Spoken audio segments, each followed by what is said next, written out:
안녕하세요. 삶에서 피할 수 없는 다양한 어려움 중 하나는 바로 트라우마입니다. 하지만 오늘 우리는 이러한 트라우마를 넘어선 삶, 즉 과거의 아픔에서 온전히 자유로워지는 길에 대해 심도 깊게 이야기해보고자 합니다.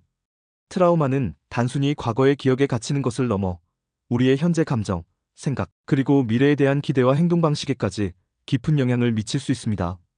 때로는 우리가 의식하지 못하는 사이에도 우리의 일상과 관계에 미묘하지만 지속적인 영향을 주기도 합니다. 하지만 분명한 것은 우리는 이러한 아픔을 극복하고 이를 통해 더욱 단단하고 지혜로운 존재로 성장할 수 있다는 점입니다. 고통스러운 경험이 우리를 무너뜨리는 것이 아니라 오히려 우리를 재건하고 강화하는 계기가 될 수 있습니다. 지금부터 어떻게 트라우마를 극복하고 삶의 새로운 지평을 열 수 있는지 과학적인 연구 결과와 실질적인 지원 프로그램들을 바탕으로 상세히 살펴보겠습니다. 트라우마란 신체적, 정신적으로 극심한 충격을 유발하는 사건을 직접 경험하거나 목격한 후 발생하는 복합적인 심리적 반응을 총칭합니다. 이는 교통사고, 폭력, 자연재해, 전쟁, 갑작스러운 상실, 심각한 질병 진단 등 다양한 형태로 우리의 삶에 예기치 않게 찾아올 수 있습니다. 트라우마를 겪는 사람들은 단순히 슬픔이나 불안을 넘어 불면증, 악몽, 과도한 경계심, 특정 상황이나 장소에 대한 회피, 집중력 저하, 무감각, 해리 현상 등 여러 가지 복잡한 증상들을 경험하며 일상생활에 심각한 어려움을 겪기도 합니다. 이러한 증상들은 개인의 삶의 질을 저하시킬 뿐만 아니라 대인관계와 직업활동에도 부정적인 영향을 미칠 수 있습니다. 그러나 트라우마는 결코 개인의 나약함이나 실패를 의미하는 것이 아닙니다. 오히려 인간이라면 누구나 예측 불가능한 극한 상황에서 경험할 수 있는 자연스러운 생존 반응이라는 점을 이해하고 기억하는 것이 매우 중요합니다. 트라우마는 우리 뇌의 방어 시스템이 위협에 과도하게 활성화되어 나타나는 현상으로 이는 생존을 위한 본능적인 반응의 일환으로 볼 수 있습니다. 이러한 이해는 자기 비난에서 벗어나 회복으로 나아가는 첫걸음이 됩니다. 이러한 트라우마를 극복하고 치유하기 위한 최신 연구 동향은 매우 희망적이며 과거에는 상상하기 어려웠던 새로운 치료법과 접근 방식들을 제시하고 있습니다. 특히 2025년을 전후한 최신 연구들은 트라우마 치료와 회복에 대한 다양한 학제적 접근 방식들을 아우르며 개인 맞춤형 치료의 가능성을 열고 있습니다. 먼저 한국과학기술원, 즉 KAIST의 한진희 교수, 연구팀은 세계 최초로 트라우마와 관련된 특화된 뇌회로를 규명하는 획기적인 연구 성과를 발표했습니다. 이 연구는 심리적 위협 상황에서 뇌가 어떻게 반응하고 정보를 처리하는지에 대한 심도 깊은 이해를 제공하며 향후 이 특정 뇌회로를 표적으로 하는 맞춤형 트라우마 치료법 개발에 크게 기여할 것으로 기대됩니다. 뇌과학의 발전은 트라우마 치료의 패러다임을 근본적으로 바꿀 수 있는 중요한 전환점이 될 것입니다.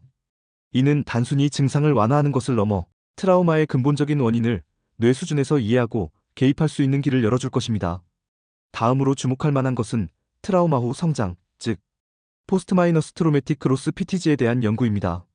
이는 고통스러운 트라우마 경험을 겪은 후 오히려 개인이 긍정적인 심리적 변화를 겪고 더욱 성숙하게 성장하는 현상을 의미합니다. 많은 연구에서 트라우마 경험자들이 삶의 의미를 재정립하고 개인적인 강점과 회복, 탄력성을 발견하며 관계의 소중함을 깨닫고 심지어 영적인 성장을 경험하기도 한다는 것을 보여주고 있습니다. 자신의 감정과 경험을 기록하고 정리하는 저널링, 개인의 핵심 가치를 명확히 하고 삶의 방향성을 설정하는 활동, 더 큰 삶의 그림을 그리는 연습, 그리고 타인을 돕는 봉사활동 등이 트라우마 후 성장을 촉진하는 매우 효과적인 방법으로 연구되고 있습니다.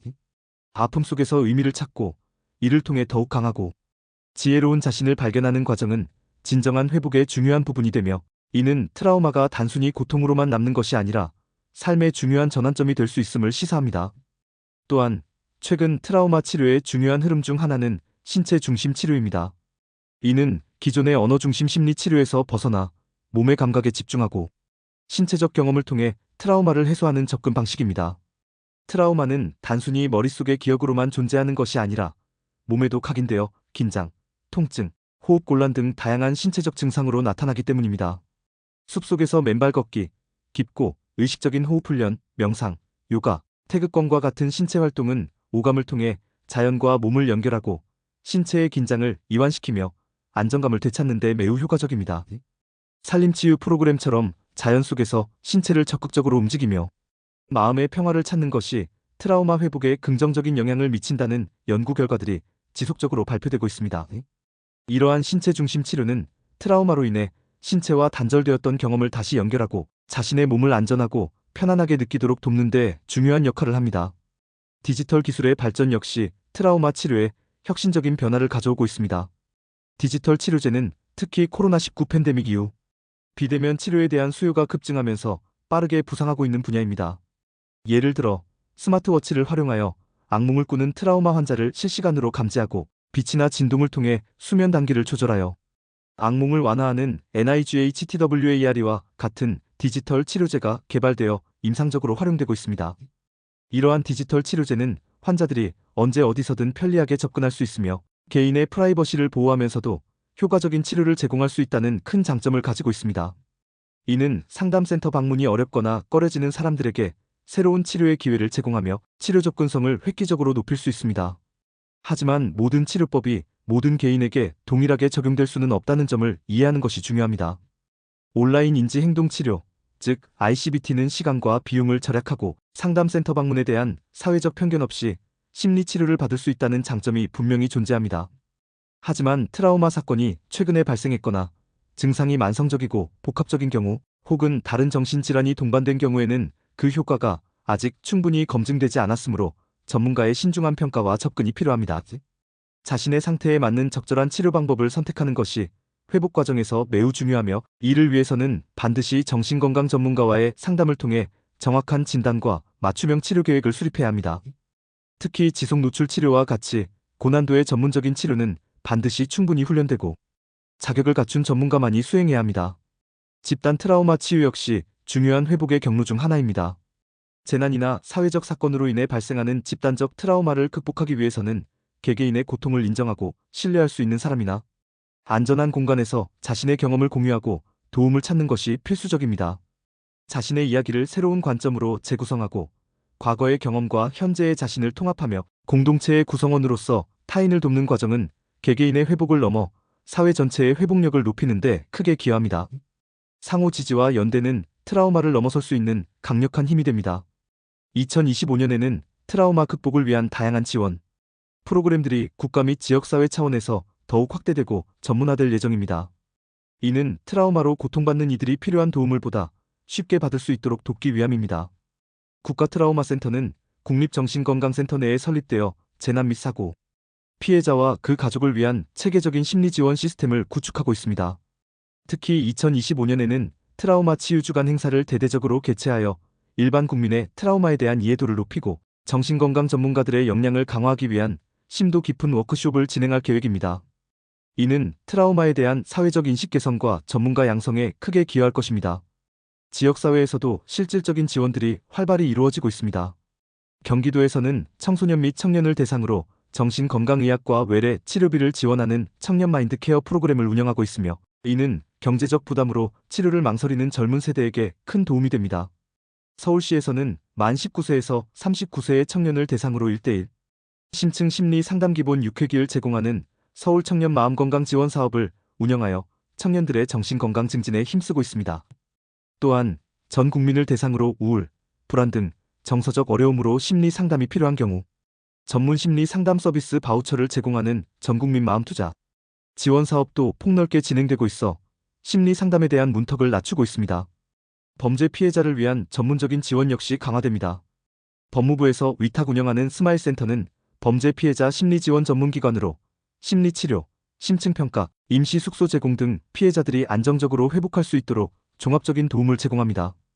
이 외에도 각 지역의 정신건강복지센터에서는 다양한 정신건강 상담과 교육, 치료 연계 서비스를 이용할 수 있으며 한국트라우마 스트레스학회는 재난 관련 정신건강 문제, 심리, 사회적 영향, 회복 방안 등에 대한 최신 정보와 전문 자원을 제공하고 관련 기관들과 협력하여 통합적인 지원을 아끼지 않고 있습니다.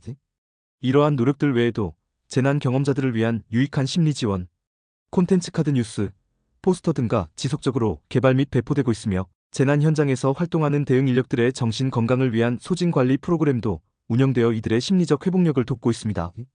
트라우마 예방 관점에서는 미디어의 역할이 중요하게 다루어지고 있습니다. 재난 보도 현황을 조사하고 긍정적이고 회복, 지향적인 보도 방향을 제시함으로써 사회 전반의 트라우마 예방과 회복에 기여하고 있습니다. 부천시 정신건강복지센터와 경기도 고양교육지원청 교권보호지원센터에서는 심리적 외상을 경험한 시민들과 학부모 학성, 민원으로 어려움을 겪는 교사들을 대상으로 트라우마 치유 및 성장 집단 상담 프로그램을 운영하여 각 대상의 특성에 맞는 전문적인 지원을 제공하며 공동체의 회복 탄력성을 높이고 있습니다.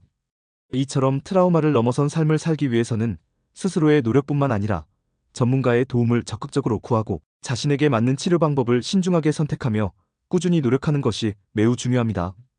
혼자서 모든 고통을 감당하려 하기보다는 주변의 가족, 친구, 동료, 그리고 전문가의 도움을 적극적으로 활용하고 사회적 지지망을 견고하게 구축하는 것이 회복 과정에서 강력한 힘이 됩니다. 과거의 아픔은 결코 우리를 영원히 묶어두는 족쇄가 아니라 오히려 우리를 더 깊이 이해하고 공감하며 궁극적으로는 더욱 성숙하고 지혜로운 존재로 성장시키는 소중한 경험이 될 수 있습니다. 트라우마를 통해 얻은 통찰력과 강화된 회복 탄력성은 우리 삶을 더욱 풍요롭고 의미 있게 만들 것입니다. 결론적으로 트라우마는 우리 삶에 예측할 수 없는 그림자를 드리울 수 있지만 우리는 그 그림자에 영원히 갇히지 않고 용기 있게 빛을 향해 나아갈 수 있습니다. 최신 과학적 연구 결과와 다양한 국가 및 지역사회의 지원 프로그램들을 적극적으로 활용함으로써 우리는 트라우마를 효과적으로 극복하고 과거의 아픔에서 완전히 자유로워지는 길을 찾을 수 있습니다. 고통스러운 순간 속에서도 희망을 잃지 않고 스스로를 아끼고 돌보며 타인과의 건강한 관계를 통해 연결될 때 비로소 진정한 치유와 성장이 가능합니다. 여러분의 삶에서 트라우마가 더 이상 여러분을 지배하는 요소가 아니라 오히려 여러분을 더욱 강하고 현명한 사람으로 성장시키는 중요한 계기가 되기를 진심으로 바랍니다. 트라우마를 넘어선 삶, 아픔에서 자유로워지는 길은 바로 여러분 각자의 내면 깊숙한 곳에 존재하며 이제 그 길을 향해 나아갈 시간입니다. 여러분의 회복과 성장을 응원합니다. 감사합니다.